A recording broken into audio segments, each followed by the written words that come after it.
चलो जय जिनेन्द्र, आज का लेक्चर शुरू करेंगे। स्क्रीन दिख रही है ना सबको?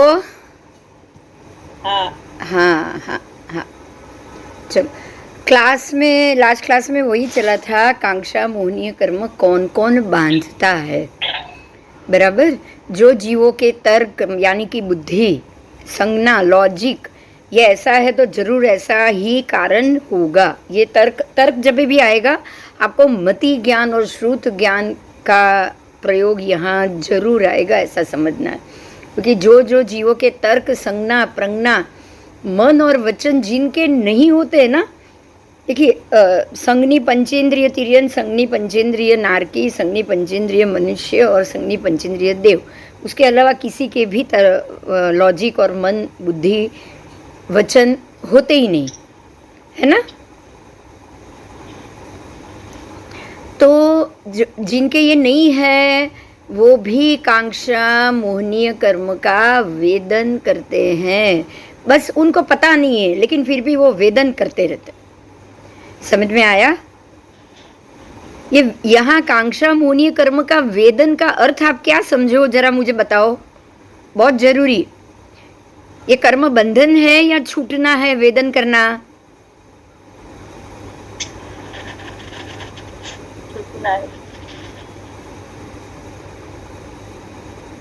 छूटना है। कैसे छूटेंगे? पृथ्वी का है, पता ही नहीं तो कैसे छूटेंगे? देखिए इसीलिए मैंने पूछा। जब उनको मालूम ही नहीं है कि ये बंधन से इससे हम छूट सकते हैं या हम बन सकते, कुछ भी नहीं पता, तो छूटना कैसे हुआ? छूटना तो पॉसिबल ही नहीं है ना। नहीं, बिना संज्ञी पंचेंद्रिय छूटने तो संभव ही नहीं है। बराबर। तो यहाँ एकेंद्रिय जीव जब कांक्षा मोहनी का वेदन कर रहे हैं तो बांध ही रहे ना नया। आप समझे? ये कांक्षा मोहनीय का वेदन है, सम्यक दर्शन का वेदन नहीं है। क्लियर हुआ? हाँ, सम्यक दर्शन का वेदन नहीं है ये कांक्षा मोहनीय का वेदन। सम्यक दर्शन का वेदन आएगा तो वेदक संकित, मैंने आपको पहले बोला है। बराबर। हाँ, मिथ्यात्व का वेदन आएगा तो मिथ्या दर्शन आएगा, मिथ्यात्व पहला गुंठाना आएगा। मिश्र का वेदन आएगा तो आप मिश्र पे होगे। बराबर। लेकिन कांक्षा मोहनीय का वेदन जब आएगा तो सीधी बात है ना, मिथ्यात्व का वेदन है तो आप मिथ्यात्व का बंद कर रहे हो, सम्यक दर्शन का वेदन है तो आप सम्यकत्व को साथ में लेके चल रहे हो, इसीलिए नया कर्म बंद नहीं कर रहे हो। लेकिन मिथ्यात्व या कांक्षा मोहनीय में तो नया कर्म बंद होगा कि नहीं होगा? होगा। खाली सम्यक दर्शन के वेदन में ही नहीं होता है। ये बहुत इंपॉर्टेंट पॉइंट है। सम्यक दर्शन का वेदन अगर कोई जीव कर रहा है तो संज्ञी पंचेंद्रिय के अलावा तो वो होगा ही नहीं, पहली बात ये, उसके अलावा वो होगा नहीं। बराबर। और अगर होगा भी तो सम्यक दर्शन का वेदन उस वक्त नहीं कर पाएगा। बराबर। क्योंकि पता ही नहीं है। लेकिन कांक्षा मोहनीय का तो वेदन हो ही जाएगा ना कि अरे मुझे ये पीड़ा हो रही है, मुझे अच्छी नहीं लग रही है, ये वेदन होगा कि नहीं होगा? बताओ। होगा। उनका शरीर पीड़ा से, जैसे हमारा मुंह बिगड़ता है वैसे साथ साथ हमारा शरीर भी तरफड़ता है। बराबर। जब हमारा मुंह बिगड़ता है, अगर आपके पैर गर्मी से, अभी मंदिर जा रहे हो, बहुत तेज धूप है, 12 साढ़े 12, अगर थोड़ा गाड़ी तक भी अगर बैठो या रिक्शा तक भी बैठो, चप्पल नहीं पहने तो पैर जल जाते कि नहीं? तब मुंह बिगड़ता है। राइट। हाँ, तब मुंह बिगड़ता है हमारा, बैरनी होता है ना, वो मालूम पड़ता है। ऐसे ही इन लोगों का इच्छा है और वहां से जा नहीं सकते तो मुंह तो बिगड़ेगा ना। तेज धूप आएगी, उसके पत्ते मुरझा जाएंगे, काले पड़ जाएंगे, फूल जल जाएंगे। फूल जल जाते हैं अगर जमीन पे गिरे हुए फूल। अभी अगर आप देखोगे ना मंदिर के आसपास, चंपा बहुत पतली छाल वाला होता है। राइट। सफेद चंपा, पीला चंपा एकदम पतला, या गुलाब बहुत पतली स्किन होती है ना उसकी, पंखुड़ी। हाँ, अगर वो धूप में जमीन पे पड़ेगा तो आधे घंटे में तो काला हो जाएगा, होगा कि नहीं? होगा। तब कांक्षा मोहनीय क्या होगा उनका, बताओ। वो क्या महसूस कर रहा है वो बोलो, वो सोच रहा है वो नहीं बोल रहा है हमको। वो महसूस तो कर रहे हैं ना, वेदना महसूस कर रहा है। आप कभी देखना, आपको है ना 5 सेकेंड वहां खड़े होके देखना, पवन नहीं है, कुछ भी नहीं है, लेकिन जो फूल जमीन पे काला हो रहा है ना, वो थोड़ा सा हिलेगा, वो तड़प रहा है, उसका शरीर हिल रहा है। आप कभी देखना, ये सच में देखना, आपको पता लगेगा। वो ना पवन है ना कुछ है, वो टूट के डाली से नीचे गिरा है, लेकिन वो ऐसे हिल रहा है। क्यों? तेज धूप में वो जल रहा है, इसलिए उसका शरीर जल रहा है। वो ध्रुजारी वो फील करेगा, करेगा ना। शरीर की पीड़ा तो है कि नहीं उसको। आप लजामणी को छूते हो और वो मुरझा जाती है, वो फील हो रहा है ना उसको। आपके स्पर्श फील हुआ तभी मुरझा गया। हाँ, ये भी काला हो रहा है, स्किन जल रही है, उसका शरीर जल रहा है, तो वो तड़पेगा, ऐसे ऐसे वो ध्रुजेगा, ध्रुजारी होगी, ये उसके लिए ध्रुजारी होती। तो जब ये महसूस कर रहा है, वो ध्रुजारी पीड़ा महसूस कर रहा है, तो तब उसकी कांक्षा मोहनीय क्या होगी, बताओ। कि कोई मुझे यहाँ से उठा के किनारे पे रखे, मतलब उसको शाता मिले, उस इतनी तो कांक्षा मोहनीय होगी कि नहीं। इतनी तो वो अपेक्षा करेगा ही करेगा, सोच नहीं सकता है। लेकिन आपने उसको उठा के साइड में रखा और शरीर पे धूप कम, अब धूप नहीं गिर रही है, तो उसका वेदन या उसको शाता मिल रही है, तो उसको खुशी होगी कि नहीं होगी? होगी, होगी। तो कांक्षा मोहनीय कर्म का वो वेदन कर रहे हैं, उनको बोध नहीं हो रहा है, लेकिन फिर भी वो वेदन तो कर ही रहे हैं, क्योंकि वो सोच रहा है कि मुझे कोई, मेरे शरीर पे धूप आ रही है तो कोई बचाए। ऐसे ही मरुदेवा माता को जब बाजू के कांटे के झाड़ ने पूरे उनके शरीर के ऊपर, पत्ते के ऊपर जैसे चीरा बना देता होगा, कितने सालों तक उसने चीरा किया किया किया किया किया। तो ये जो पीड़ा उन्होंने सहन की, क्या उन्होंने ये नहीं सोचा होगा? उनको ये वेदन, कांक्षा मोहनीय वेदन नहीं हुआ होगा, बताओ। हुआ ही होगा कि भाई मेरे शरीर को ये पीड़ा कैसे कम हो। वो जानते नहीं थे कि कैसे कम होगी, मैं क्या करूं, मैं कुछ कर भी नहीं सकती, सोचते भी नहीं थे, जानते भी नहीं थे, सोचते भी नहीं थे, लेकिन कांक्षा मोहनीय का तो वेदन हो रहा था ना। हाँ, तो पृथ्वी हो, अप हो, तेऊ हो, वायु हो, वनस्पति काय हो, या फिर जो निगोद के जीव हो, उसमें भी एक के अंदर बहुत सारे जीव पड़े हुए, एक ही बिंदु पे बहुत सारे जीव पड़े हुए हैं, तो अंदर अंदर जीवों के अंदर अंदर जो भी मारा मारी कापा कापी एक दूसरे के को खूंदना होता है, तब भी वो ये तो कांक्षा मोहनीय वेदन तो करेंगे ना, कि अरे भाई मैं पिचक रहा हूं, यहां से छूटूं। होगा कि नहीं? होगा। ठीक है। तो परमात्मा ने कहा कि ये निशंक और सत्य है, और ये सर्व जीनों द्वारा प्रवेदित है कि पृथ्वी का एक आदि सभी जीव कांक्षा मोहनीय कर्म का वेदन इस प्रकार से करते।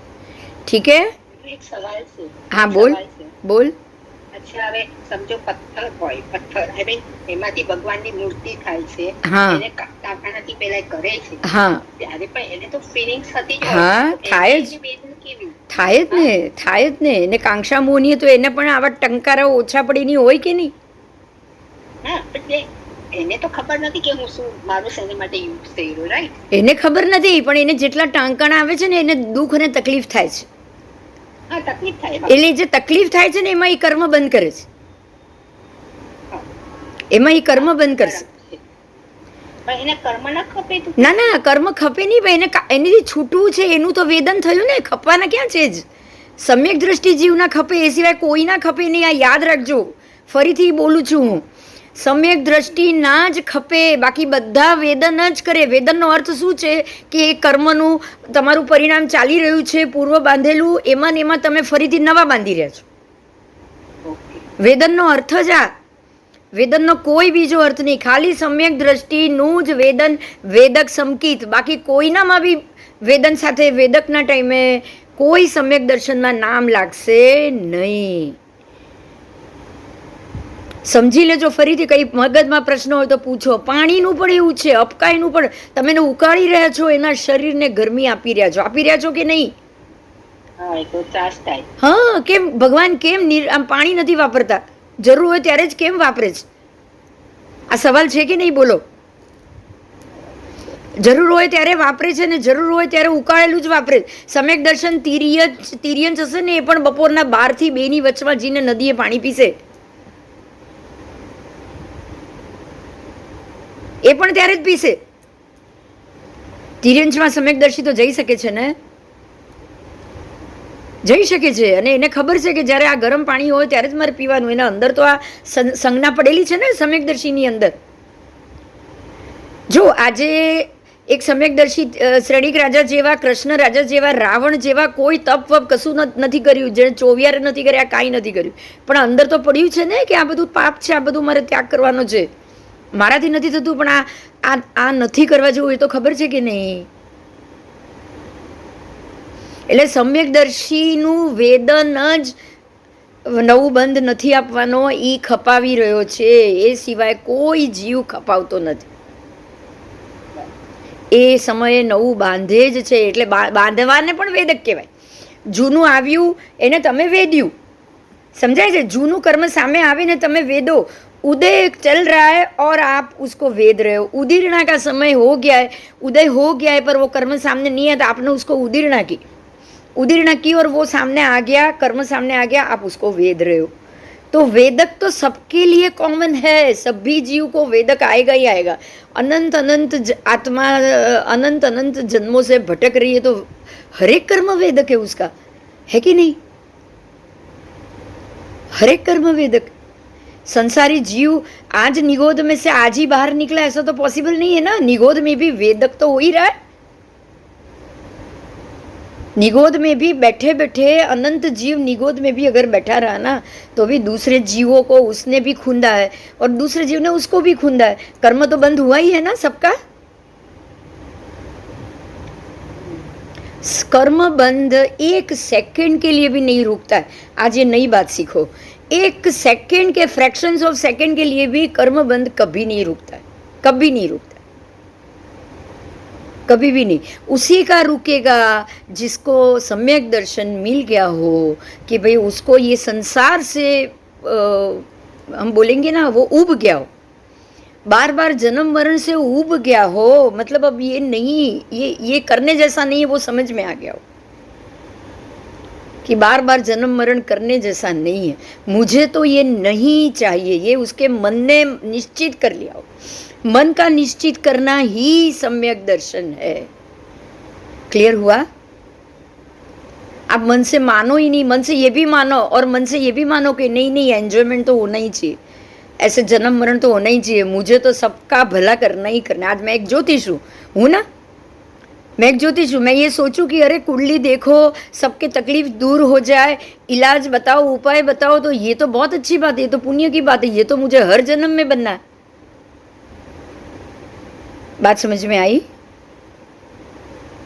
और मैं इसके लिए हर जन्म मरण को भी, मैं मनुष्य जन्म को भी मैं ये मानूं कि अरे ये तो बहुत बड़ी बात है, मैं ऐसे क्यों नहीं होना चाहिए, जन्म तो लेना ही है, अगले अगले भव में आना है और सबका भला करना है. दुनिया का भला करने के लिए भी मुझे जन्म लेना पड़ेगा, तो मैं बार बार जन्म लूँगी. तो मुझे संसार से उब नहीं हुई है, बराबर? क्योंकि ये मान कषाय है, माया कषाय है, और उसने मुझे पकड़ के रखा है कि नहीं, मैं संसार को नहीं छोड़ने के लिए एक कारण भी मेरे लिए पर्याप्त हो गया. हुआ कि नहीं हुआ? बोलो, हुआ ना? आज अगर ये कि इंद्र महाराज ये सोचे ना कि अरे परमात्मा के सारे कल्याण करने का अवसर मुझे मिल रहा है, मेरू शिखर पे मेरी गोद में बिठा के उनको नहलाने का अवसर मुझे मिल रहा है, मुझे तो ये जन्म चाहिए ही चाहिए, मैं इससे मैं नहीं, मुझे छोड़ के मैं चला जाऊं और जाके सीधी गति में बैठ जाऊं, ये पॉसिबल नहीं है, मुझे तो बार बार जन्म लेना है. कोई भी एक छोटे से सुख के लिए भी बार बार जन्म सोचेगा कि नहीं? बोलो। सोचेगा। सोचेगा, कोई भी जीव ये सोचेगा कि भाई मुझे अगर आपको एक ये कांक्षा, यही कांक्षा मुनि, अगर एक छोटे से काम में भी खुशी मिल रही है ना, वो छोटा सा काम आपको बांध देगा। बांध देगा, बांध देगा, बांध देगा। छोटा सा काम आपको बांध देगा, छोटा सा प्रेम बांध देगा, छोटा सा प्रेम। वो बोल रहे ना, वो भरत राजा, शकुंतला, भरत शकुंतला, आपको पता है ना, दुष्यंत शकुंतला, उसके पिता भरत, ये दुष्यंत शकुंतला वाले भरत की बात है। उसको वो उन्होंने योगी युग वेश तो ले लिया, वैराग्य ले लिया, आश्रम में रहे। एक हरिणी का बच्चा छोटा आया है, माँ नहीं है उसकी, और बच्चे के अंदर मन लग गया उनका, ऐसा मन लग गया, ऐसा मन लग गया, अरे ये बेचारा बच्चा मेरे बगैर कैसे जिएगा, मुझे तो इसको संभालना ही, अगर मैं नहीं संभालूंगा तो कौन संभालेगा। जी लग गया उसके अंदर, सारा वैराग्य एक तरफ रह गया और फिर से वापस संसार की भ्रमणा में वो चले गए।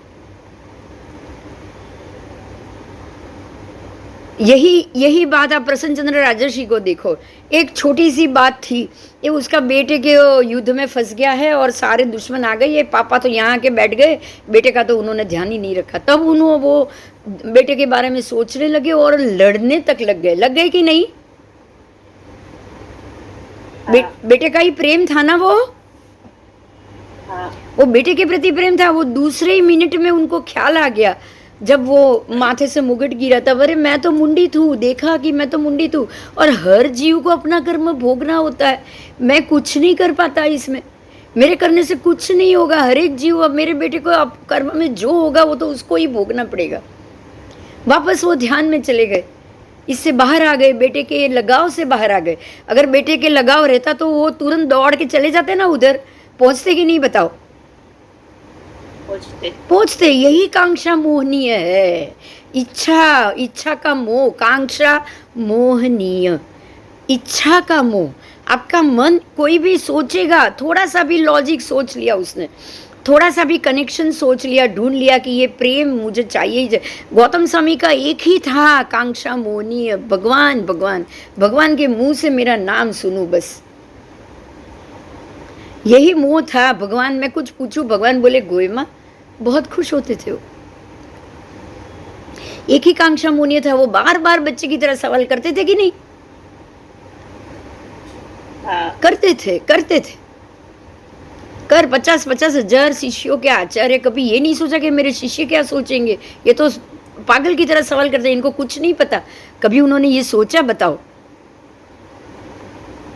नहीं, कभी नहीं सोचा। और ये तो छोड़ो, नगरी के लोग क्या सोचेंगे वो भी नहीं सोचा।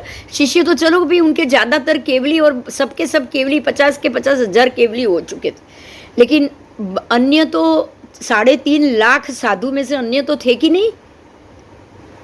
अन्य साधु थे, श्रावक श्राविका, जो नगर में जाते थे, हर एक नगर के अलग अलग श्रावक श्राविका सामने आते थे, इतने देव देवी सामने आते थे। उन्होंने कभी भी ये महसूस नहीं किया कि ये लोग क्या सोचेंगे, कि इनको तो कुछ नहीं पता, जब भी देखो भगवान भगवान, ये क्या है भगवान, ये क्या है, पूछते ही रहते हैं, मतलब ये बिल्कुल अज्ञानी है। कभी उन्होंने ये सोचा? बताओ, क्यों नहीं सोचा? ये भी सोचो, चलो, ऐसा क्यों नहीं सोचा? एक ही लालच थी। क्या लालच थी? भगवान बस। गोयमा सुनो, अरे गोयमा बात ये है, अरे गोयमा ऐसा सोचो, अरे गोयमा तुम गलत हो, है कि नहीं? अरे गोयमा वो सही है, तुमने गलत सोचा। ये बार बार पूछते थे कि नहीं पूछते थे? खाली एक ही कारण, कांक्षा मोह नहीं। अगर ये मोह अंदर पड़ा नहीं होता ना, भगवान मेरा नाम बोले, भगवान मेरा नाम बोले, तो वो सवाल ही नहीं करते इतना। और ये मोह नहीं होता तो कब का केवल भी हो चुका होता कि भाई भगवान आप अपने कर्म भोग रहे हो, मुझे मेरे कर्म भोगना। अगर ये अलगता ही आपको कांक्षा मोहनी से बचा पाएगी। आपको आज से ही यही सोचना है कि प्रत्येक जीव, चाहे वो आपकी फैमिली मेम्बर हो, चाहे वो बाहर का हो, चाहे आपका सर्वेंट हो, चाहे आपके ऊपर उसने हजारों उपकार किए हो, हर कोई जब भी तकलीफ में आए, आपको यही सोचना है कि ये जीव भी अपने कर्म को ही भोग रहा है। उसके कर्म नहीं घटाने, आपको कर्म घटाने के लिए नहीं जाना, अनुकूलता करके दो कि भाई बोल मैं क्या कर सकता हूँ उतना ही बताओ, बस कर्म घटाने के लिए नहीं जाना कि भाई तू यहाँ से निकल जा, ये तू है इधर इसीलिए तू परेशान हो रहा है, यहाँ से निकल जा, ऐसे नहीं, या ये रास्ता है, ऐसे नहीं, ऐसे नहीं। आप देखो कभी भी किसी भी देव ने भगवान के पास से हर एक परमात्मा के पास इंद्र एक देव छोड़ता है कि भाई तू ध्यान रखना, इनको कभी तकलीफ ना होनी चाहिए। लेकिन जब भी भगवान को कोई ना कोई उपसर्ग हुआ है, वो देव वहाँ पे होने के बावजूद उसने उपसर्ग से बचाने की हेल्प की क्या, बताओ? कि पार्श्वनाथ, पद्मावती माता और धर्मेंद्र आके भगवान को जमीन से ऊपर उठाया उन्होंने, लेकिन कमठ को मारने की कोशिश की, मार सकता था ना, धर्मेंद्र इंद्र है। वो मेघ कुमार तो सामान्य भवनपति देव था, मेघमाड़ी, और वो तो वही व्यंतर जाति का देव था। इंद्र के सामने उसका कुछ नहीं चलता। अगर वो एक धर्मेंद्र एक वज्र निकाल देते तो वो तो कब का मर के भाग गया होता। उन्होंने ये नहीं किया है, आपको ये समझना है। भगवान को अपने कर्मों को आप चुकाओ, आपको तकलीफ ज्यादा होगी तो हम यहाँ आपका ध्यान रखेंगे। सिद्धार्थ देव उधर ही रहे, हर वक्त उधर रहे, पर परमात्मा को अगर कोई ज्यादा तकलीफ हो तो उसमें से बचाना है। पर उनके ऊपर अगर कोई आके तकलीफ दे रहा है और भगवान सहन कर रहे हैं तो वो करने देना। बात क्लियर हो रही है मेरी? बिंदु एक सवाल। हाँ, તો પછી પેલું ઇન્દ્રે જ્યારે એમને ઉપસર્ગ કરતા હતા પાર્શ્વનાથ ભગવાનને, ત્યારે પાણીથી આખું પાણીથી તે આખું માથા સુધી ગયું, વરસાદ આવ્યો અને એને પેલું છત્ર નાગનું છત્ર આવી ગયું, તો એ કેવી? तो वही तो मदद की ना। देखो इंद्र ने नहीं किया उपसर्ग, उपसर्ग तो वो मेघमाली ने किया। हाँ, उपसर्ग मेघमाली ने किया। और कब तक धर्मेंद्र पद्मावती कब आए? जब भगवान के नासा तक जला गया, भगवान के मुंह तक जलाया। उन्होंने भगवान को कोई छत्र वत्र कुछ नहीं दिया है। बराबर बराबर। हेलो, बराबर। हाँ, जब तक नाक तक पानी आया तो अब तो वो तो वैसे भी पंचेंद्रिय शरीर है, नाक और मुंह दोनों अगर आपके पानी में चले जाए तो आप जिंदा रहोगे? नहीं। इसीलिए जैसे ही नासिका प्रभु नासा ऊपर जल आवे, ख्याल हो तो आ पूजानो दोहो छे। हाँ, धर्मेंद्र पद्मावती तिहा आवे। जब तक नासा के ऊपर जल नहीं गया तब तक वो नहीं आए हैं। जब नासा तक जल पहुंच गया तभी पद्मावती माता ने उनको नीचे से ऊपर उठाया। भगवान के दोनों पैर अपने कंधे पे रख लिए और उनको ऊपर उठाया, और जो मेघमाली तो ऊपर से बरसा रहा था तो बराबर उसके बीच में छत्र बन के भगवान के माथे पे धर्मेंद्र देव आए। तो अब मेघमाली की बारिश भगवान के ऊपर हो नहीं रही है, और जितना जमीन पे पानी था उससे भगवान ऊपर उठ गए। तो मेघमाली को लगा अब मेरा ये सारा प्रयास विफल जाएगा, विफल चला ही गया, इसलिए वो वहाँ से भगवान को छोड़ के चला गया। बराबर ऐसा ही हुआ था ना? ऐसा ही हुआ था। तो अब यहाँ सोचिए आप, धर्मेंद्र पद्मावती ने क्या किया? सिर्फ परमात्मा को जो मृत्यु तुल्य सब संजोग खड़े होने थे उसमें से बाहर निकाला, खाली भगवान को ही बचाया कि भाई नाक तक जला आ जाएगा तो नहीं चलेगा, अब ऊपर उठाओ, करने दो। मेघमाली को उन्होंने नहीं छेड़ा, मेघमाली को नहीं भगाया कि तू यहाँ से चला जा, नहीं, कर्म तू पूरा कर, भगवान की ध्यान हम रखें। समझ में आ रही है मेरी बात? बराबर। कर्म तू पूरा कर, भगवान लड़ रहे ना तेरे से, तू पूरा कर। भगवान को कोई दिक्कत आ जाएगा, सांस बंद हो जाएगी तो हम बचाएंगे। तो भगवान शांति से सब खत्म करके, हमको भी क्या करना है, अपने आसपास के लोगों को आप खत्म करो, शांति से खत्म करो, आप खत्म करो। आपको मृत्यु तुल्य कष्ट नहीं होना चाहिए, तब हम बैठे हैं, हम बचाएं। लेकिन कोशिश आप ही करो, आपके कर्म खत्म करने की कोशिश आप ही करो। बराबर बराबर। क्योंकि आपने इनको, अगर उनकी जगह हम चले गए और आप चले जाओ यहाँ से, तो ये गलत हो जाएगा, ये गलत हो जाएगा। क्योंकि जिनके ऊपर ये बात है, जिनको ये कर्म भोगना है, उनको आपने कर्म भोगने नहीं दिया, मतलब कर्म आधा अधूरा रह गया। जब भी वो वापस वो व्यक्ति सामने आएगी, वो आधा कर्म पूरा करने के लिए वापस परेशान करेगा कि नहीं, बताओ? करेगा करेगा करेगा। आपको सिर्फ उसमें से उनको मरण तुल्य कष्ट ना आए, उतना आपको जरूर ध्यान रखना है। इसलिए मैं आप बहुत बार बोल रही हूँ, आज फिर से बोल रही हूँ कि कभी भी बहुत सारे महात्मा आते हैं, ये बताते हैं कि उनके अंदर वो व्यंतर या कोई भूत प्रेत अंदर बैठ गया है, तो उसको निकालना। तो यहाँ पे आपको वही करना है कि आप उसको जितना हो सके, वो व्यक्ति को जो महात्मा के अंदर है उसको ही बोलो। आप जितना हो सके जाप करो, ये करो, और आप उसको, क्योंकि वो व्यक्ति को आप निकाल दोगे, वो तो वैसे भी व्यंतर जाति का। आपकी कोशिश से वो निकलेगा ही, क्योंकि धार्मिक वासक्षेप हो या धार्मिक कोई रक्षा पोट लिया हो, ये सब आप मंत्रित करके बांधोगे तो वो खड़ा नहीं रह पाएगा। लेकिन वो जाने के बाद जब भी ये कवच हट गया, तो वो वापस उसके दिमाग में तो कर्म पूरा करना बाकी है, तो दूसरा तीसरा अटैक नहीं करेगा क्या, बताओ? करेगा कि नहीं? करेगा करेगा। तो ऐसे में आपको करना क्या चाहिए? आपको क्या करना चाहिए? उसको नहीं निकालना है। हाँ, उसको नहीं निकालना है, निकालने की कोशिश नहीं करनी है, पर इनको सांत्वना मिले, ये स्वस्थ रहे, आप इनके इलाज करो, दवा करो, वो जो तकलीफ दे रहे हैं उसमें से रहो, आप उनके साथ रहो, आप मंत्र जाप करो, ये सब करो, पर लेकिन जो विधि से आप उसको किसी और का आधार लो, है ना, भैरव और व्यंतर और ऐसे देवों का आधार लेके उसको बाहर निकालो, ऐसा नहीं करना, ऐसा बिल्कुल नहीं करना। इनके आसपास का वातावरण धर्ममय रहे, तो वो अपने आप चला गया, अलग बात। क्लियर हो रही है मेरी बात? हाँ, क्योंकि वो उसका कर्म बाकी रह जाए ना, वो स्थिति में हमको नहीं जाना चाहिए, कभी भी नहीं जाना चाहिए। कि वो जो जीव है, जो यहाँ ये प्रयास करने आया है, उसका कोई कर्म छूट जाए, ऐसी स्थिति नहीं आनी चाहिए। बराबर?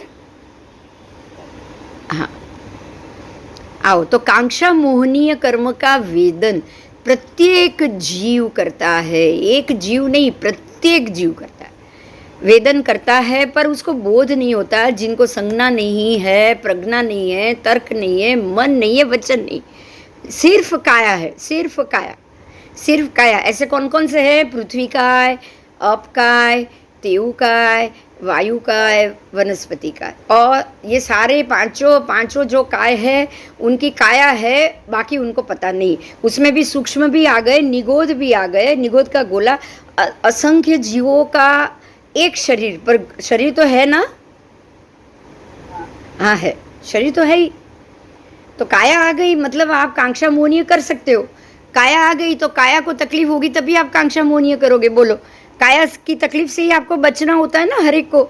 जब हम जानते हैं हमारे पास बुद्धि है, हमको शरीर की पीड़ा हमसे सहन नहीं होती, हम तड़पते तरफड़ते सब होता है, तो जिनके मन नहीं है, क्या वो तरफड़ाहट नहीं होगा क्या उनका? बताओ,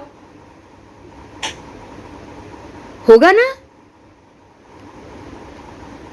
होगा कि नहीं? होगा, होगा ही होगा। उसके बाद आए हैं बे इंद्रिय, ते इंद्रिय, चतुर वहां तक किसी को मन वचन दोनों नहीं, यहाँ तक मन भी नहीं है, वचन भी नहीं। अब देखो, यहाँ मैं आपको ये मुद्दा फिर से एक बार बता देती हूँ, ताकि आपको ये मुद्दा के साथ ये बात ध्यान में रहे। 6 पर्याप्ति जानते हो आप कौन कौन सी होती है? पहली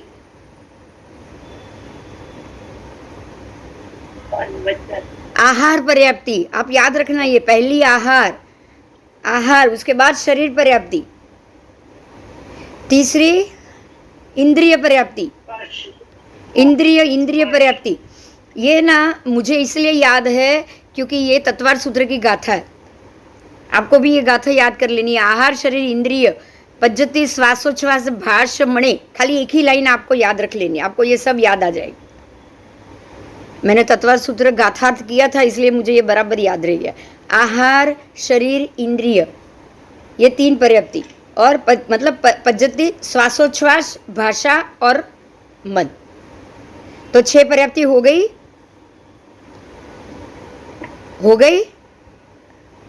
आहार पर्याप्ति, शरीर पर्याप्ति, इंद्रिय पर्याप्ति, श्वासोच्छ्वास पर्याप्ति, भाषा पर्याप्ति और मन पर्याप्ति, 6 पर्याप्ति। ये 6 पर्याप्ति पूर्ण पर्याप्ति हो गई, ये 6 की 6। तो ये सिर्फ पंचेंद्रिय जीव को ही मिलेगी। तो एकेंद्रिय को कितनी मिलेगी? बोलो, एकेंद्रिय को कितनी मिलेगी? 4। कौन सी? आहार पर्याप्ति, शरीर पर्याप्ति, इंद्रिय पर्याप्ति और श्वासोच्छ्वास, 4 मिलेगी ना?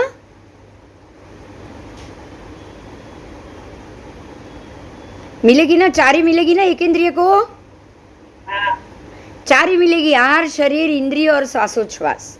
अब इंद्रिय आ गई तो इंद्रिय में एक इंद्रिय है इसलिए आ गई, तो एक इंद्रिय वाले तो सारे जीव सबको मिलनी चाहिए। निगोद के जीव भी एक इंद्रिय वाले तो है ही ना, अनंत जीवों का एक शरीर पर है तो सही ना, शरीर में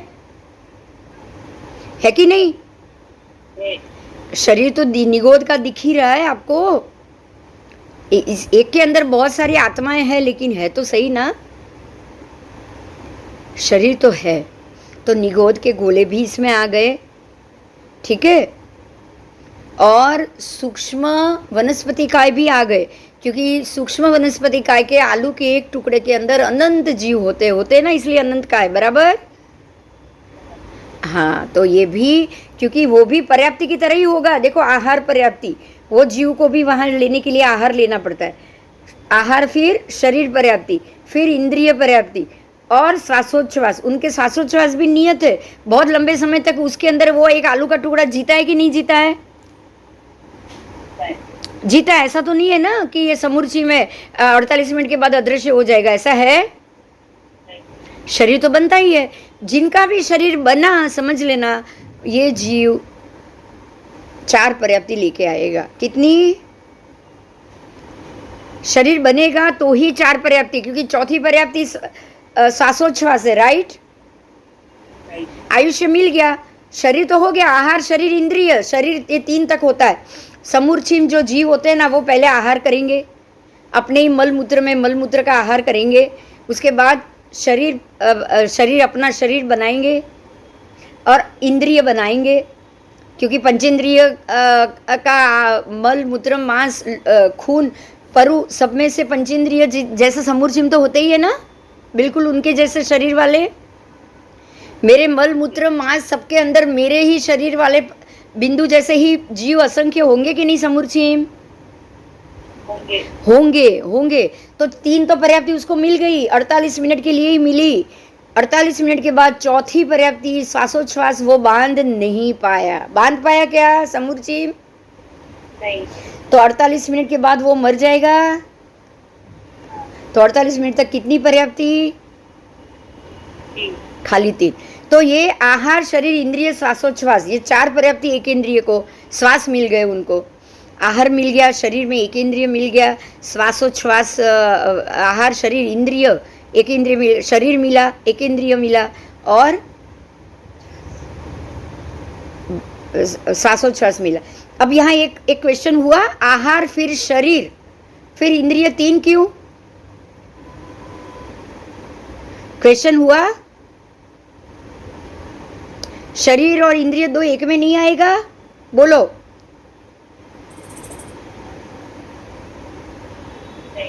नहीं आएगा, क्यों?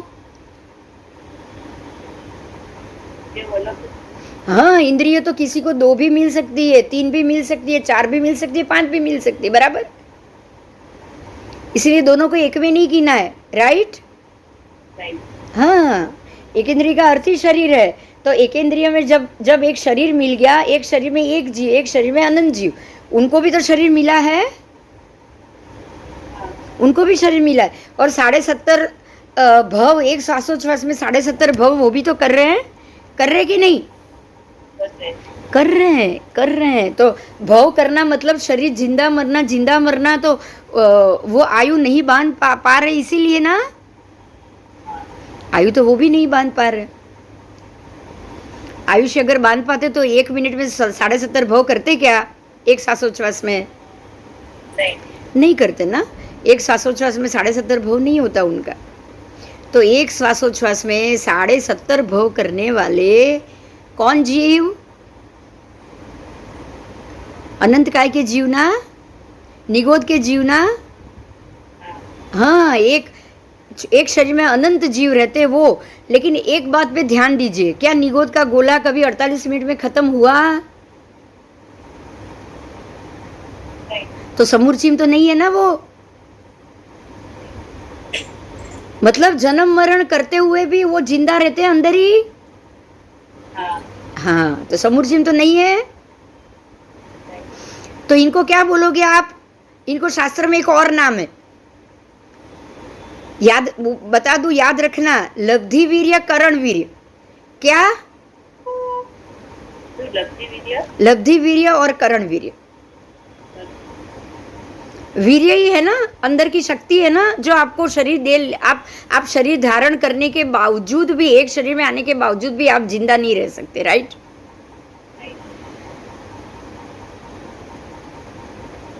और एक शरीर मिल गया और आपने आयुष्य बांध दिया, जैसे वनस्पति का और वो सब 20-20 हजार 21 हजार का आयु बांध दिया, शरीर मिल गया, तो इतने साल तक वो जिंदा रहते कि नहीं? उनको 1 मिनट में 17 बार तो मरना नहीं है ना। तो दोनों में फर्क तो हुआ ना? हुआ कि नहीं हुआ? हाँ, तो एक लब्धि वीर्य हुए, एक करण वीर्य हुए। सारे के सारे एक नहीं आ जाएंगे, बराबर? आगे आएगा, ये भगवती सूत्र में ही आगे आएगा। जैसे आगे आएगा उसमें हम डिटेल से करेंगे। पर आपको मैं डिफरेंस बता रही हूँ, आप सब जीव को एक कैटेगरी में नहीं रख सकते, राइट? हाँ, ચાલો બોલો, કોઈ પ્રશ્ન? ચલ આગળ. હવે શ્રમણ નિર્ગ્રંથ ધ્યાન દેવાનું છે. હવે શ્રમણ નિર્ગ્રંથ કાંક્ષા મોહનીય કર્મનું વેદન કેવી રીતે કરે છે? જો હવે कांक्षा मोहनीय कर्म का वेदन करना मतलब क्या? कोई बोलेगा? आप समझ गए हो? बताओ.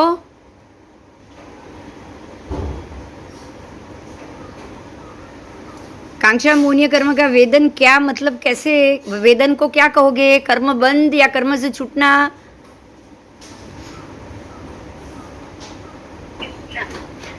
कर्म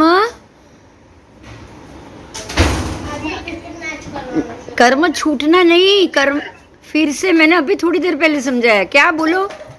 सत्ता में पड़ेला है कर्म अरे कर्म उदीर्णा के बाद जब कर्म सामने फिर से पहले के कर्म जब सामने आए तो उस वक्त नया कर्म बांधना. कांक्षा मोहनीय का वेदन का अर्थ है आप नया कर्म बांध रहे. अभी थोड़ी देर पहले ही मैंने बताया, नहीं समझ में आया क्या? उदय काल में उस कर्म को वापस बांधना कांक्षा मोहनी. क्लियर हुआ? हाँ, શું શું? हाँ हाँ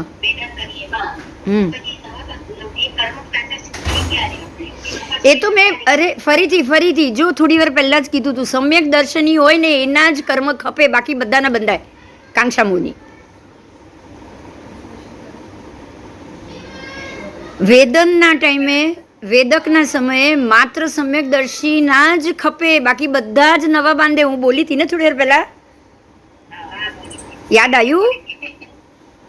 હા, તો કાંક્ષા મોહનીય વેદન સમકીતી હશે તો જ એ નહીં બાંધે. એને પણ કાંક્ષા મોહનીય થવાનું જ નથી ને. સમકીતીને થાય? બતાવો. સમકીતીને મિથ્યાત્વ મોહનીયના એકે કર્મ બંધાવાના નથી, રાઈટ? તો કાંક્ષા મોહની તો એને બંધાવાનું જ નથી. પણ વેદનમાં તો આવી શકે છે સમ્યક દર્શન પછી. ભગવાને 27 બાકી હતા, એમણે 99 બાંધ્યું. એ વેદન હતું, એ કંઈ નવો કર્મબંધ નહોતો, એ ખપાવી રહેલા ને. એમને ફરીથી ત્રિપૃષ્ઠ વાસુદેવમાં જઈને ખપાવવાનું હતું એટલે એમણે નવું એ ટાઈમે બંધ કર્યો, બરાબર, નિયાણું બાંધ્યું, રાઈટ? બસ, એટલે સમ્યકદર્શી જ ખપાવે, બાકી બધા જ બાંધે, રાઈટ? રાઈટ. હવે એમાંથી પૃથ્વી કાયનું તમે જોઈ લીધું, अपकाय तेवकाय वायुकाय एकेंद्रिय 5 सब एकेंद्रिय का आपने देख लिया कांक्षा मुनीय वेदन, राइट? बे इंद्रिय, तेन्द्रिय, चौरिंद्रिय तक सब ऐसे ही बांधते हैं. मतलब चौरिंद्रिय को भी अगर आज एक जो चौरिंद्रिय जीव होगा, जैसे कि कीड़ी और ये तेन्द्रिय है ना, कीड़ी मंकोड़ा तेन्द्रिय है, राइट? हाँ, तो उनको जब तकलीफ होगी तो वो फील करते हैं ना. उनको ये नहीं पता है, कुछ इच्छा कि चलो पानी आया मैं यहाँ से भागूं, या यहाँ गर्मी लग रही है मैं यहाँ से भागूं, कैसे भागूं. लेकिन गर्मी अगर होगी या अगर आप कीड़ी का ढगला अगर एक ड्रॉप पानी का गिरेगा तो वो भागेगी कि नहीं भागेगी? वो बचने के लिए भाग रही है. उनको कांक्षा मुनि तो है ना कि मुझे यहाँ से बचना है, मुझे ये डर लग रहा है इससे. अगर कोई कीड़ी चल रही है ना आगे मंकोड़ा, आप खाली उंगली लगाओ उसको, क्या करेगी वो? हाँ, अगर वांदा भी आया ना, आप उसको उंगली लगाओ, वो भागेगा. उसको ये नहीं पता कि मैं कहाँ जाऊँ, क्या कर रहा हूँ, लेकिन डर तो रहा है ना. कांक्षा मुनि है तो हुआ कि नहीं हुआ? हुआ. तो हर मिनट में इनका भी होता है. अब यहाँ पे पंचेंद्रिय, संज्ञी पंचेंद्रिय, श्रवण निर्ग्रंथ को कांक्षा मोहनीय कर्म का बंध कितने प्रकार से है वो बताया. अगर आपको भी समझना है कि एक सम्यक दर्शन अगर नहीं है आपको, तो आपको कांक्षा मोहनीय से कैसे बचना है, आके चला गया तो कांक्षा मोहनीय से कैसे बचना है, सीखना है कि नहीं? सीखना है. तो ध्यान से सुनिएगा कि आप कांक्षा मोहनीय से कैसे बच सकते हो.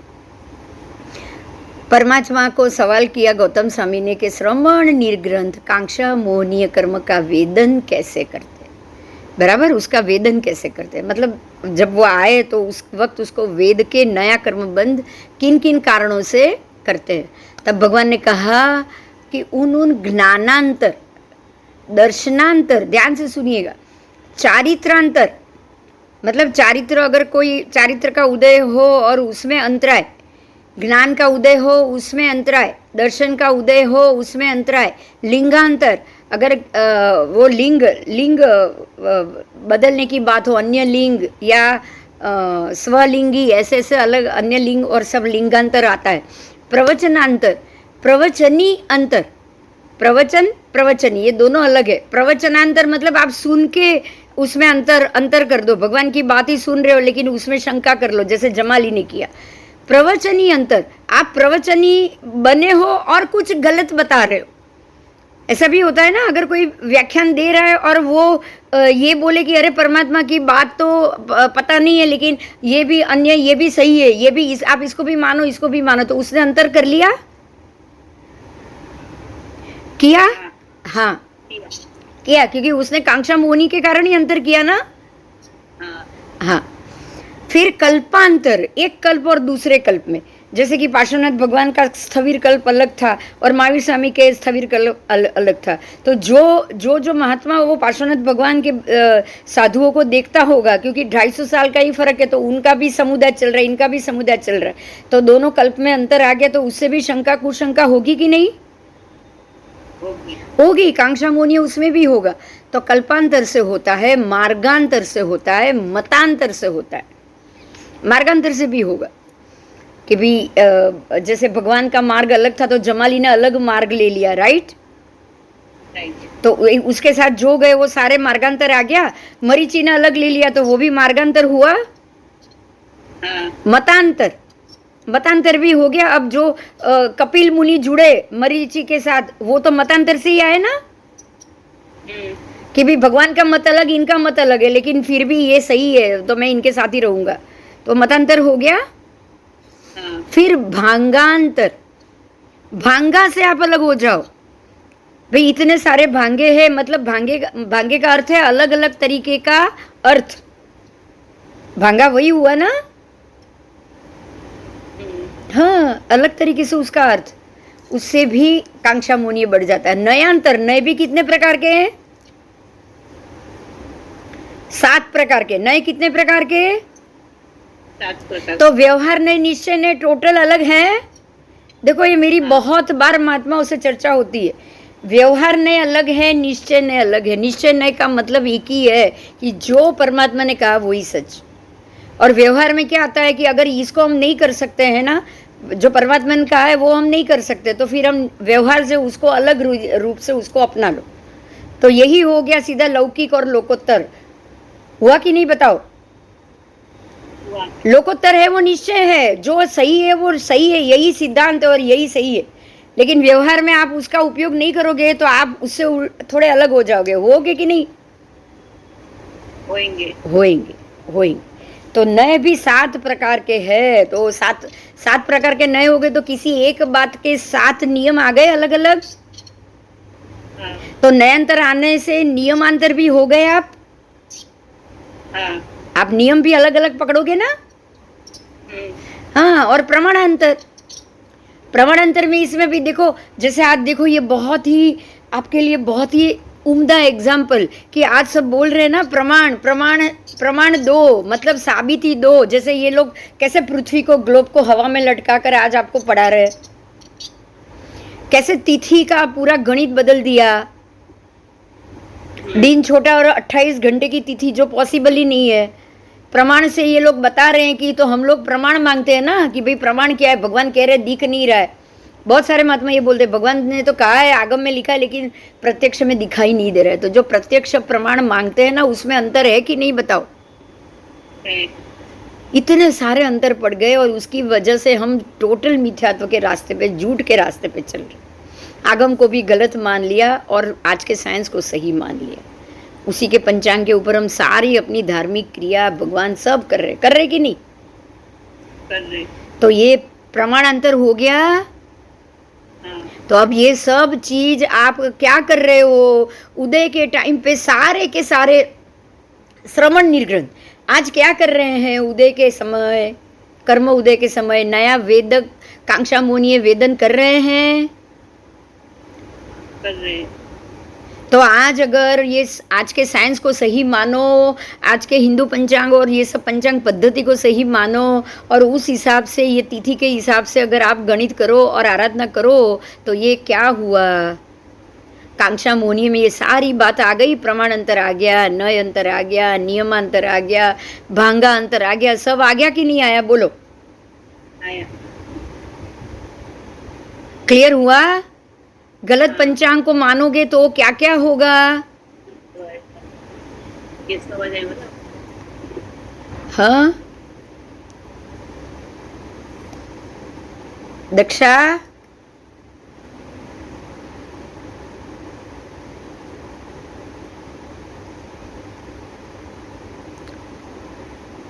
सब हो रहा है ना? दर्शन अंतर, चारित्र अंतर हो रहा है कि नहीं? चारित्र में भी अंतर हुआ कि नहीं? उनके दर्शन में भी अंतर हो गया। मोहनीय भगवान ने कहा है अलग है, और उन्होंने कांक्षा मोहनीय से ये आज की साइंस को सही मान लिया, तो दर्शन अंतर हो गया। बोलो। सम्यक दर्शन की जगह मिश्र दर्शन में आ गए। हाँ या ना? कोई जवाब दोगे? जवाब दोगे आप? हाँ, ये આપણી પાસે સામે લાઈવ એક્ઝામ્પલ છે ભાઈ। આખા મુદ્દાનું લાઈવ એક્ઝામ્પલ। આપણે શું ખાલી આપણે શ્રાવક શ્રાવિકાઓ નહીં, સાધુ ભગવાન તો પણ આજે એના પર આવી ગયા છે। જો ફરીથી બોલું છું, જ્ઞાનાંતર, આખું જ્ઞાનમાં અંતર પડી ગયું। આજનું સાયન્સ સાચું લાગે છે બધાને, આજનું આકાશ સાચું લાગે છે, નાસા સાચું છે, ઈસરો સાચું છે, સેટેલાઇટો ગઈ એનું ગણિત સાચું છે, અને જે સમ્યક જ્ઞાન, જે આગમનું જ્ઞાન છે એ આગમ પ્રમાણે કશું જણાતું નથી। બોલો, આગમ જ્ઞાનમાં અંતર આવ્યું?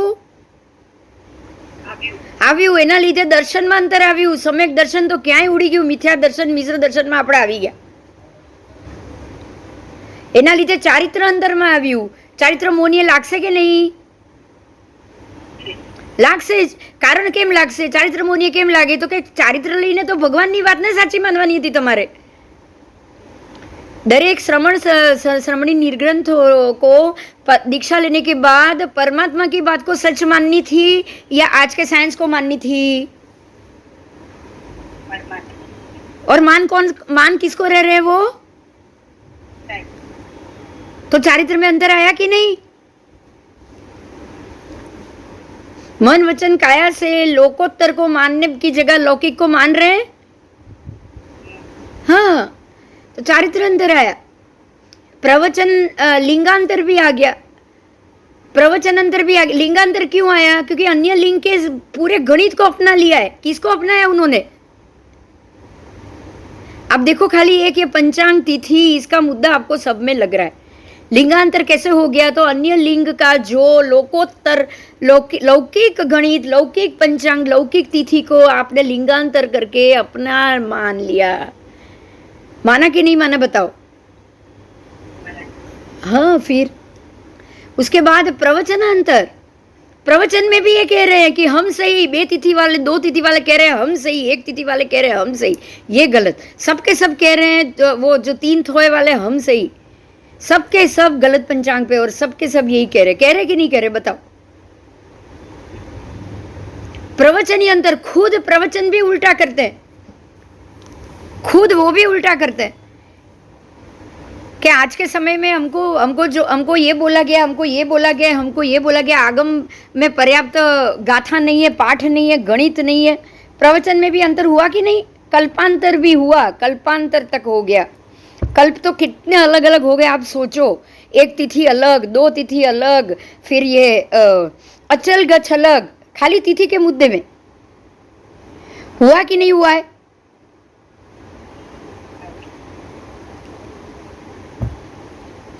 सारे जो गच्छ अलग हुए ना, ये कल्पांतर है, मार्गांतर है। स्थानकवासी मार्गांतर, दिगंबर मार्गांतर, डेरावासी मार्गांतर, बोलो है कि नहीं? और मतांतर भी, सबके अलग अलग, एक छोटे से मुद्दा लेके सब अलग जा रहा है। ठीक है? अब ये सबके कारण क्या क्या हो रहा है ध्यान से सुनिए। अभी ये सारा दर्शनांतर, ज्ञानांतर, चारित्रांतर, लिंगांतर, प्रवचनांतर, प्रवचनी अंतर, कल्पांतर, मार्गांतर, मतांतर, भंगांतर, नय अंतर और नियमांतर और प्रमाणांतर लास्ट, ये सारे अंतर के कारण अब जो उनकी सोच हो गई है, कांक्षा मोहनीय इच्छा हो गई है, वो कैसी हो गई? शंकित हो गई, शंकाशील हो गए। वो जवाब दीजिए प्लीज, बहुत इंपॉर्टेंट है। वो शंकाशील हो गए। अब वो शंका कर रहे हैं, किसके ऊपर शंका कर रहे हैं? वो आगम के ऊपर और भगवान की बात के ऊपर शंका कर रहे हैं। उनका कहना है ये आगम में प्रिंटिंग मिस्टेक है। उनका कहना है कि आगम में लिखने वाले ने पूरी गाथा ही नहीं लिखी। कह रहे कि नहीं कह रहे? कह रहे। वो उनको ही गलत ठहरा रहे। शंकित हो गए, कांक्षित भी हो गए ना। कांक्षित हुए तभी अलग अलग पंचांग लेके अलग अलग उनके गच्छ बन रहे। 1 तिथि, पार्श्व गच्छ, फिर स्थानकवासी में भी 27-28 विभाग, अपने में भी 27 से 28 अलग अलग विभाग। तो मार्गांतर, मतांतर, कल्पांतर सब कुछ आ गया है, सब कुछ आ गया। भंगांतर भी आ गया, नए में भी अंतर आ गए। मैं बात करती तो मुझे मालूम पड़ते हैं कि वो लोग कह रहे हैं कि भाई निश्चय छोड़ो, व्यवहार से ही काम करना है।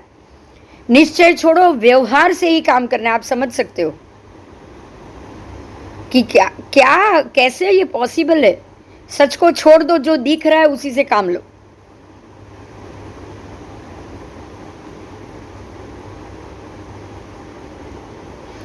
तो शंका, कंख, विचिकित्सा, स्पेशल चिकित्सा की उन्होंने कि हिंदू पंचांग को लो और खाली पर्वत तिथि को नहीं तोड़ो, उसके आगे दूसरी पर्वत तिथि को तोड़ दो, वृद्धि है तो उसको वृद्धि कर लो। ये विचिकित्सा की। और वो विचिकित्सा के कारण भी तो और अलग 10 पंथ हो गए कि हम सही। 2 तिथि वाले बोल रहे हैं नहीं, तिथि ही तोड़नी है। 1 तिथि वाले बोल रहे हैं कि तिथि नहीं तोड़ो, उसके आगे की वृद्धि कर लो। 2 तिथि वो बोल रहे हैं 14 की वृद्धि तो 14 करो, अगर 14 का क्षय है तो 14 करो। बोलो ये सब इसको विचिकित्सा बोलोगे या क्या कुछ और बोलोगे? वृद्धि वाले पंचांग में 2 तिथि में पूर्व तिथि का क्षय करना है और बाकी पीछे की तिथि को बाकी रखना है, ये भी विचिकित्सा हुई? हुई। ध्यान दीजिए, ये विचिकित्सा हुई, शंका कंक विगिच्छा। पहले शंका थी कि सच सच क्या है नहीं पता है, बराबर। फिर इच्छा की कि नहीं, जो भी है हमको तो इसी के अंदर सुधार के करना है। भगवान की बात को रख दिए एक तरफ, आज का पंचांग उठाया, बराबर, और उसमें विचिकित्सा की कि भाई क्षय पूर्वा पाठ, इसी पाठ का आना ही विचिकित्सा है। क्लियर हुआ? क्षय पूर्वा और तथोत्तरा, वृद्धि बाद की, बाद वाली तिथि हो तो वृद्धि करो, ये पाठ का आना ही विचिकित्सा है। ये बहुत बड़ी बात है, आज बहुत बड़ी बात हो रही है। आपने उसको स्पेशल अलग डिजाइन दे दी, उसका नाम है विचिकित्सा, भेद समापन। अब इसके कारण कितने पक्ष हुए बोलो? एक क्षय पूर्वा के कारण कितने पक्ष हुए? एक तिथि, दो तिथि, सब उसी में बने, उसी में ही बने ना।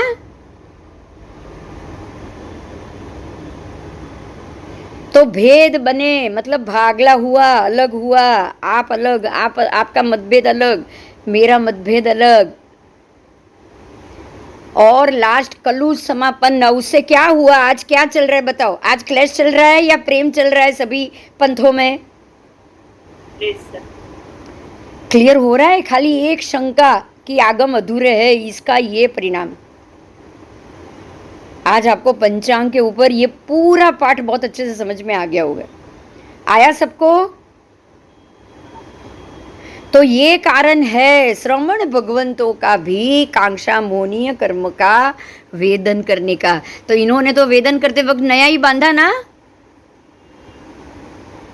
छूटे तो नहीं ना? हाँ नहीं, हाँ, छूट तो पाए ही नहीं,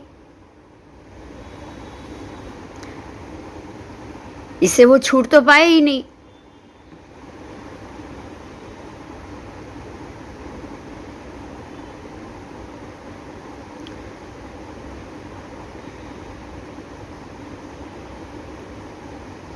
तो इसी से झगड़े, क्लेश सब होता है। तो ये पांचों का कारण है। और फिर से ये पांचों में कांक्षा मुनिय ऐसा भयंकर कर्म है कि मैं ही सच हूँ, आप गलत हो, तो आप दूसरे को भी, तो हम बोलते हैं ना, आप दूसरे की भी निंदा भी तो इसमें आ गई कि नहीं? क्लैश में सब आ गया, निंदा भी आ गया। तो इस प्रकार से श्रवण निर्ग्रहण कांक्षा मोनीय कर्म का वेदन करते हैं।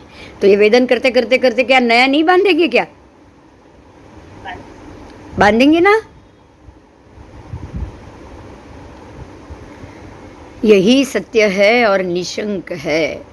ठीक है, बराबर। अब आपको ये समझ में आया कि ये भव और अगले भव या आने वाले भव की जो व्यवस्था है और जो परमात्मा ने कहा है वो 100% राइट है। वो क्लियर हुआ? क्योंकि मैंने पहले भी याद कराया था, फिर से याद करा रही हूँ। ये सारी क्रिया जब आप कर रहे हो, आपका ये जन्म का तो पड़ा हुआ भी नहीं होता, ये ज्ञान आपके साथ ही आगे से ही चला आ रहा है। आ रहा है ना?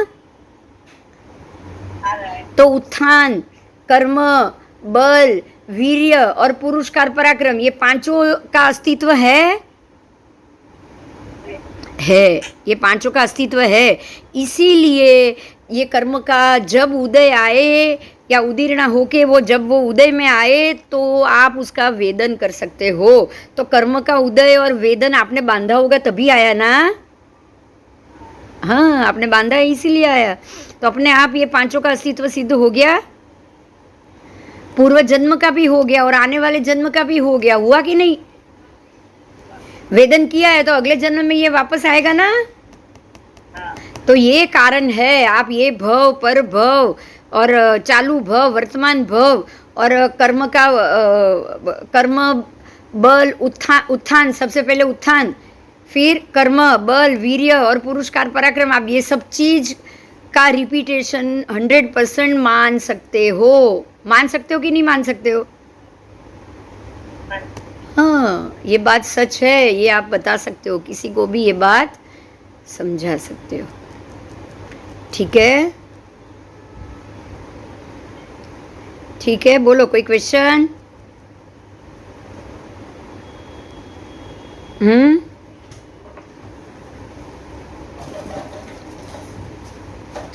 कोई प्रश्न है? चल आगे। तो अब कर्म प्रकृति की बात की, अब आपको ये तो पता चल गया कि बांधी हुई कर्म प्रकृति ही सत्ता में उदय में आती है। उदय, उदीर्णा, सत्ता और बंध, ये सब मालूम पड़ गया आपको, राइट? जीव कैसे बांधता रहता है वो भी पता चल गया। उसको पता भी नहीं है और वो बांध रहा है, पता भी नहीं बांध रहा है, पता भी नहीं वो वापस सत्ता में आ गई, उदय में आ गई और उसको वेद रहा है, और वेदते वक्त वो नया भी बांध रहा है। जीव को कुछ नहीं मालूम, पर उसकी क्रिया से ये सब हो रहा है। बराबर बराबर। तो अब यहाँ ये बोला है कि आप कौन से ऐसे कर्म है जो बांधते हो। तो मूल प्रकृतियां 8, कितनी? 8 मूल प्रकृति है, और मूल प्रकृति में से भी उसके विभाग होते होते 156 ना, मेरे हिसाब से 156 उत्तर प्रकृति हो जाएगी। चलो अब हम आगे जाएंगे। तो अब आपके लिए ये प्रश्न आएगा कि कर्म प्रकृति तो 8 है, पर उसका बंध कैसे होता है?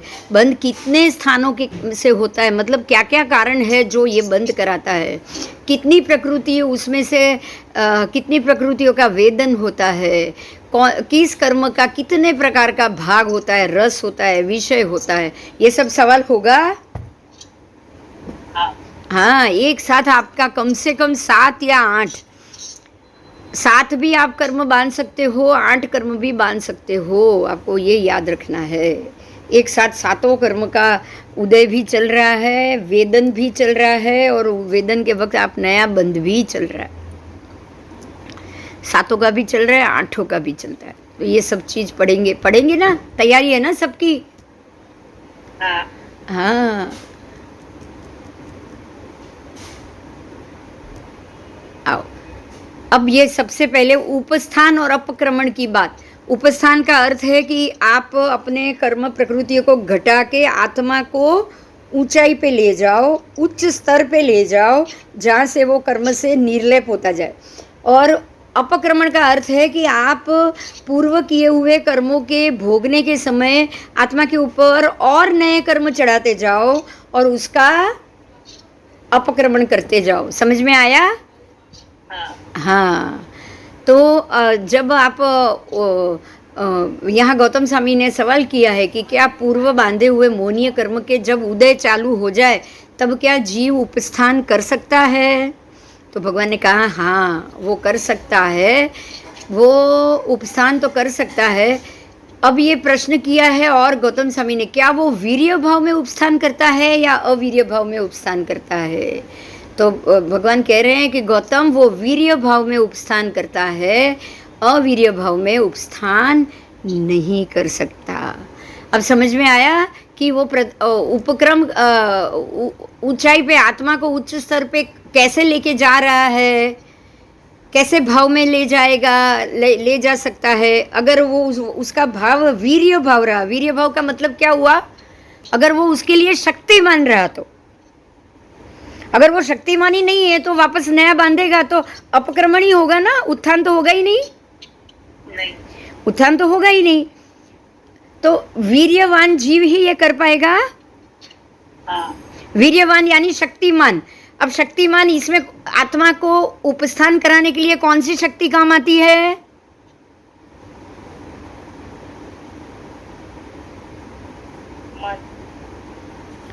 मन की शक्ति। बराबर, बहुत अच्छी बात है। पर मन कैसा?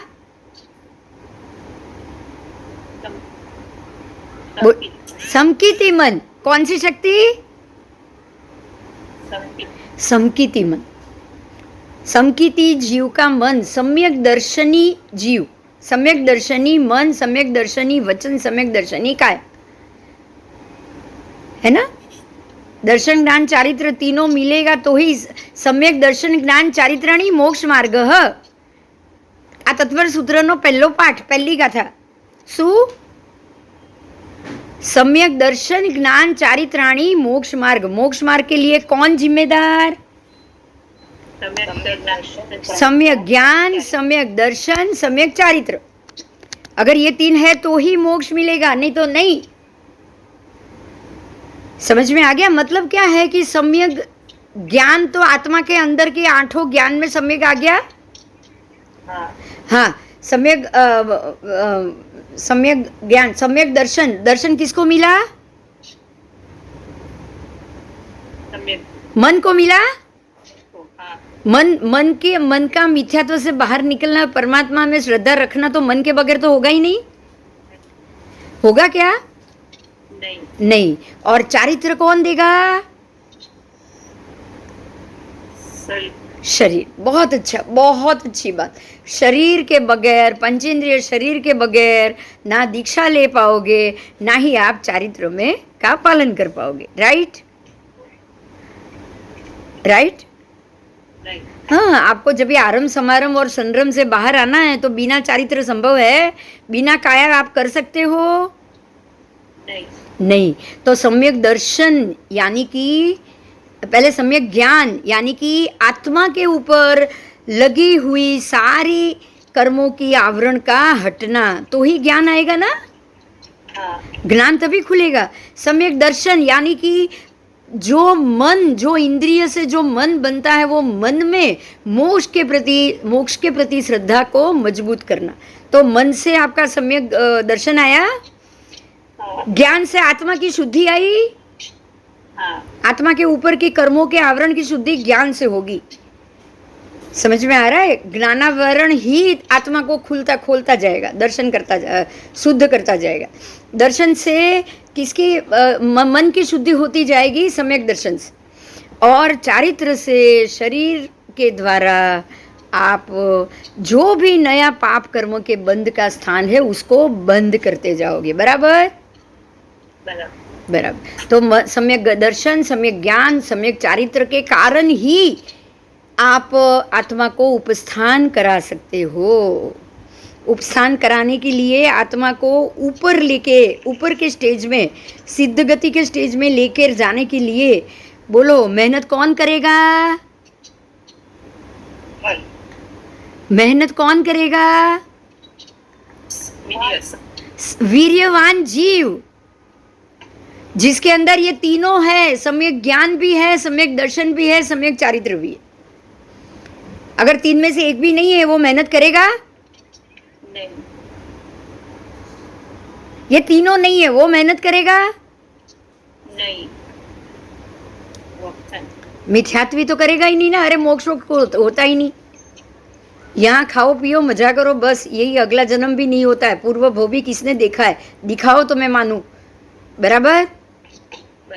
हाँ, तो वो मेहनत करेगा? नहीं. तो अवीर्य नहीं करता, वीर्य मेहनत करता. समझ में आ गया? तो ये उपस्थान वीर्य भाव में होगा, अवीर्य भाव में अपक्रमण होगा. बहुत क्लियर बात. अवीर्य कभी भी उपस्थान नहीं करता है. राइट? अवीर्य उपस्थान का अर्थ है कर्म से अलिप्त, और अपक्रमण का अर्थ है ऊपर कर्मों का लगते ही जाना, लगते ही जाना, लगते ही जाना. तो अवीर्य ही है ना, जो मेहनत ही नहीं करता है. लगने दो, खाओ पियो मजा करो, जो होना है होने दो. बिल्कुल मेहनत करता है वो? नहीं. और वीर्यवान क्या करेगा? अरे ये नहीं करना है, बेकार में पाप चढ़ेगा, नहीं चाहिए मुझे, नहीं करना है. 10 चीज, शादी में गए आप, 1000 चीज सामने पड़ी है, जाके देखेगा भी नहीं वो. अगर उसने उपवास है, एकासना है या कुछ है तो बोलो, वो जाके देखेगा क्या क्या खाना बना है? वो नहीं.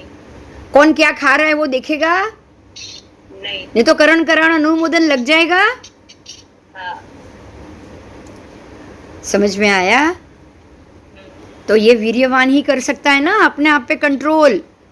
आत्मा को कर्मों से मुक्त दिलाने के लिए वीर्य जरूरी है. वीर्यांतराय. समझ में आ रहा है अभी ये वीर्य का मतलब?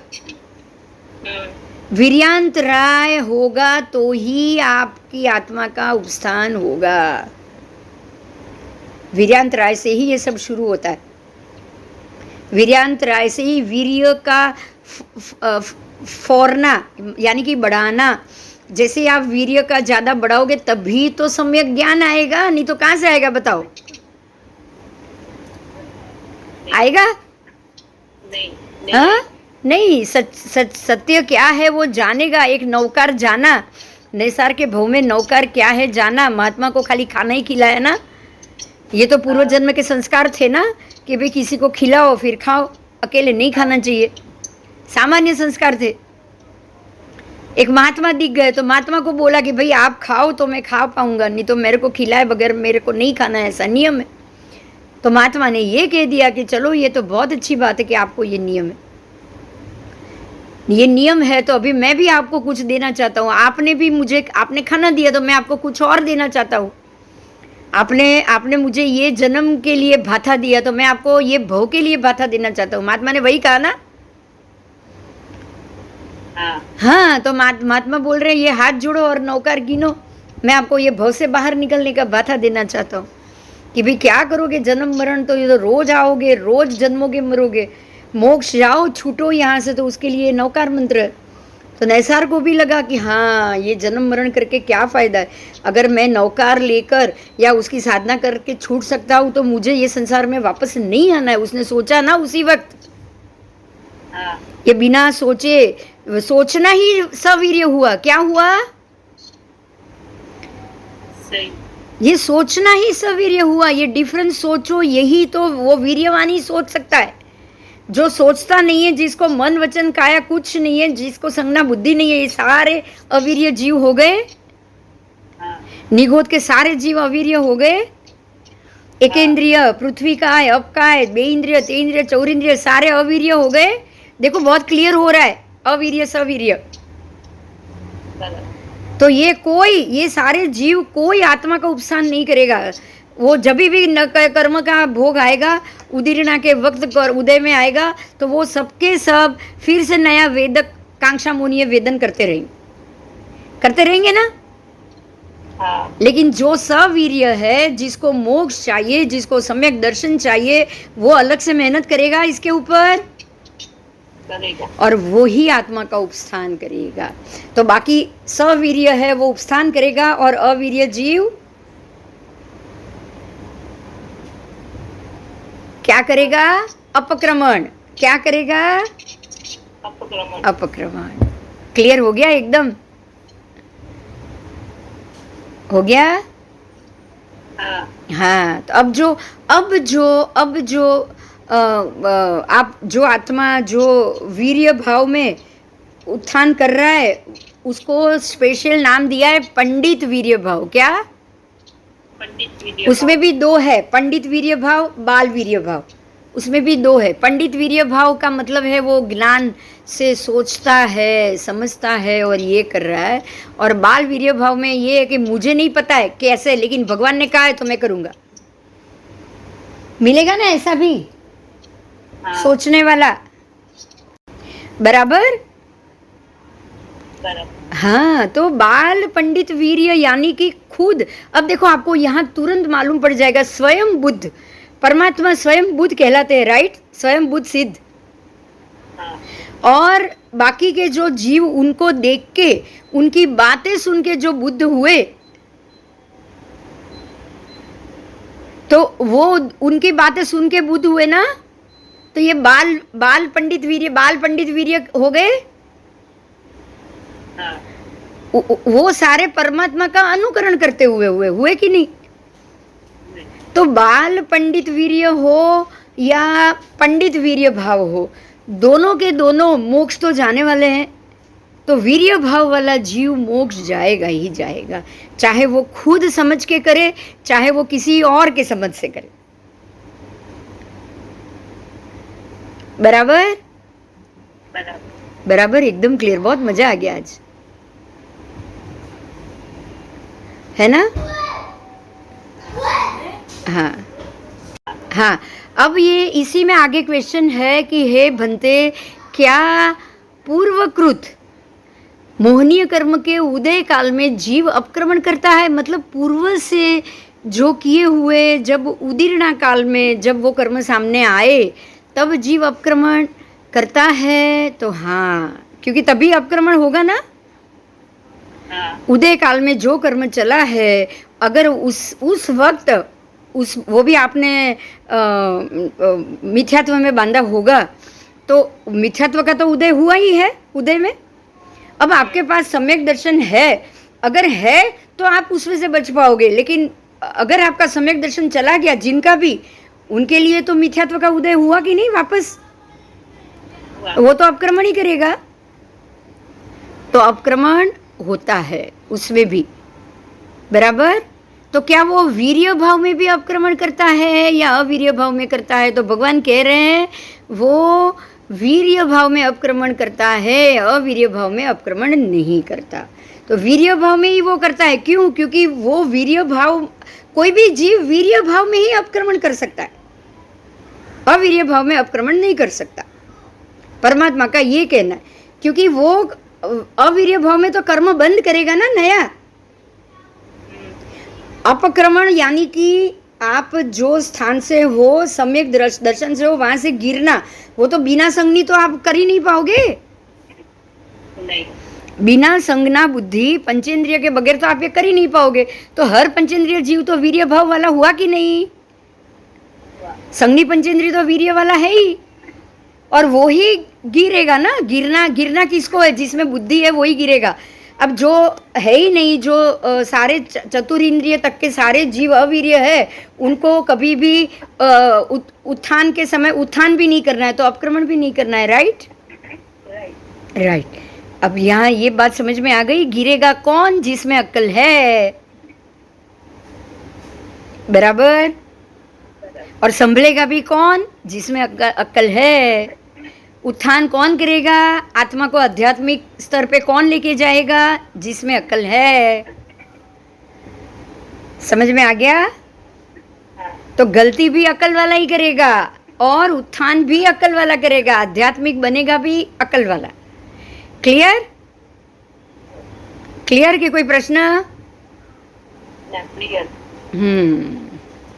तो वो वीर्य भाव में ही अपक्रमण कर पाएगा, अवीर्य में तो है ही नहीं, उसको अपक्रमण करना ही नहीं है, वो तो वैसे भी नीचे ही पड़ा हुआ है। आओ, ठीक है। अब बाल वीर्य भाव की बात है। क्या बाल वीर्य भाव में भी अपक्रमण करता है या पंडित वीर्य भाव में अपक्रमण करता है? पहले वीर्य भाव की बात है, अब बाल वीर्य और पंडित वीर्य की बात। वो बाल वीर्य भाव में अपक्रमण करता है, पंडित वीर्य भाव में अपक्रमण नहीं कर सकता। ठीक है, देखो यहाँ, और या तो फिर वो बाल पंडित दोनों वीर्य भाव में हो तो अपक्रमण कर सकता है। देखो यहाँ बहुत क्लियर किया है। देखो अब यहाँ ध्यान से सुनो, अगर मैं मेरे भगवान जो कर रहे हैं वही काम करूं, मैं खुद समझू नहीं तो चलेगा? तो आप मिश्र में हो। हाँ। अगर आपको ज्ञानावरण हुआ ही, आपको ज्ञानावरण में ही हो, आपका ज्ञान खुला ही नहीं, आपको सम्यक ज्ञान हुआ ही नहीं, मगर आप अपने भगवान के पीछे पीछे चल रहे हो, तो कभी ये हो सकता है ना कि नहीं ये मेरे से नहीं होगा, मुझे नहीं करना है। भगवान आदिनाथ के पास दीक्षा लेके भी मरीची अलग हुए, बाल वीर्य थे इसीलिए हुए ना। अगर पंडित वीर्य होते तो होते क्या? नहीं। तो बाल वीर्य अपक्रमण डाउन हो जा सकता है, समझ में आ गया? अगर पंडित वीर्य हो तो वो कभी भी डाउन नहीं जाएगा, क्योंकि उसको तो भगवान के बोलने की जरूरत ही नहीं पड़ेगी। अब जैसे प्रसन्न चंद्र राजर्षि पंडित वीर्य थे, सिर्फ मोह में चले गए थे, जैसे ही याद आ गया कि अरे हर एक जीव अपने अपने कर्म के अधीन है, वापस आ गए कि नहीं अपने में?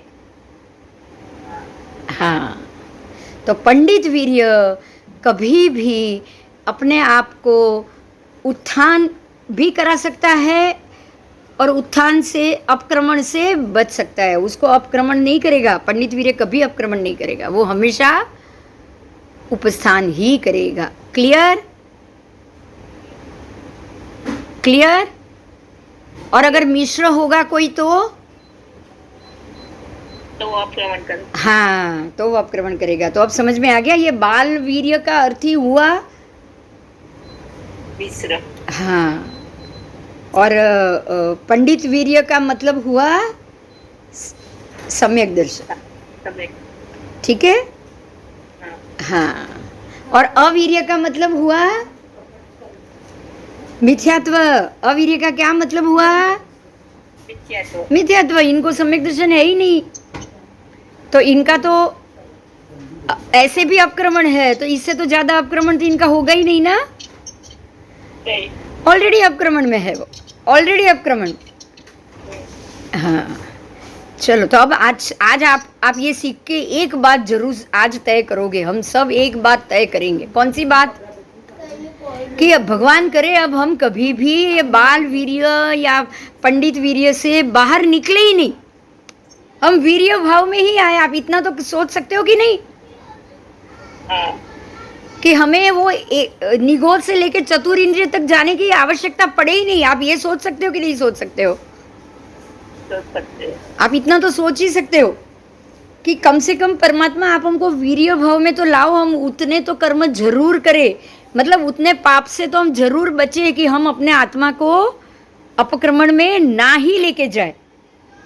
मतलब क्या हुआ पता है? अगर आप निगोद में नहीं जा रहे हो, ऐसे कर्म कर रहे हो जिससे आपको निगोद में ना जाना पड़े, जिससे आपको चतुरिंद्रिय तक ना जाना पड़े, मतलब क्या हुआ पता है? कि आप उतने सवीर्यवान जरूर रहना चाहते हो कि आप अपनी आत्मा का अपक्रमण चाहते ही नहीं हो। बात क्लियर हो रही है? हाँ। अगर आप आपकी आत्मा का अपक्रमण नहीं चाहोगे तो ये गति में तो जाओगे ही नहीं। बहुत सीधा ही सब है। अगर आपको आपकी आत्मा का उपस्थान ही चाहिए, उसका उत्कर्ष ही चाहिए, आध्यात्मिक विकास ही चाहिए, मैं उसका नीचे डाउनफॉल चाहती ही नहीं हूं, तो आप क्या ये कोई योनि में जाओगे क्या? नहीं। नहीं। आप नहीं जाओगे, आप नहीं जाओगे। बंधे हुए कर्म से अलग बात है, लेकिन अब नहीं जाओगे, है ना? हाँ। तो सम्यक दर्शन को कौन पकड़ के रखेगा? आत्मा का आध्यात्मिक विकास करने की इच्छा, बराबर? आत्मा के आध्यात्मिक विकास मतलब मैं सिद्ध गति में जाऊं, वो आध्यात्मिक विकास है। डेस्टिनेशन क्या है आत्मा का? आध्यात्मिक सिद्ध गति। तो वो मुझे विकास ही कराना है, मुझे नीचे अपक्रमण नहीं कराना है। ये इच्छा होगी ना, तो अपने आप आपकी इच्छा मोक्ष की हो गई, संसार से विमुक्ता हो गई। हाँ, ठीक है। उसको ये दूसरे शब्दों में, बढ़िया शब्दों में समझाया इसी चीज को, बराबर?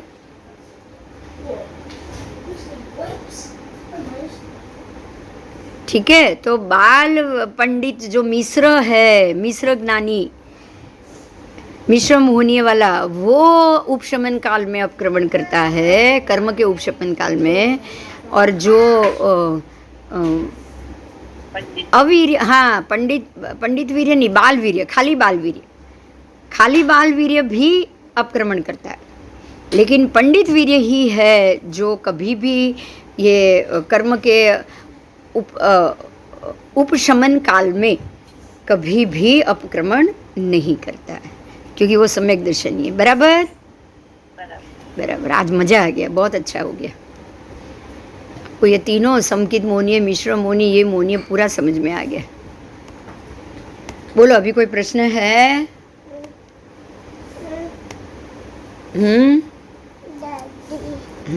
પહેલા બોલાવો, બધાને બોલાવો. ચલો, દક્ષા ક્યાં છે? બધા ક્યાં છે? દક્ષા, તું આવતી નથી, મને તું યાદ આવે છે બહુ. બોલાવો દક્ષા. કાશ્મીરા બોલો. કાશ્મીરા, તને દક્ષા કહેવાની બહુ મજા. હું છે ને દાદી નથી કેવડાવતી હો એના મૂળે. પછી મોટો થાય એટલે તને, મોટો થશે એટલે તને દાદી દાદી કરશે. ઓકે? હમણાં તો દક્ષા એવું મીઠું બોલે છે ને, હમણાં તો દક્ષા એવું મીઠું એવું મીઠું બોલે છે ને દક્ષા દક્ષા દક્ષા દક્ષા અમારા ઘરમાં બધા ખુશ થઈ ગયા હતા સંભળાવ્યું હતું ને હા તો આમાં પિંકુ ને પિંકુ એવું ફાઇન બોલે ને પિંકુ કે કોઈ દાડો કોઈ દાડો ફિયા બોલતો જ નહીં પિંકુ એવું કે હા સને તને બોલાવે ક્યાં ગયો સને બોલાવે તને આવ અહીંયા દક્ષા આંટી બોલાવ દાદી છે આ રહ્યો હેલો હા. હેપી બર્થડે બેટા તો તને હેપી બર્થડે વિશ કરે આંટી સે યસ થેન્ક યુ મજા આવી બર્થડે માં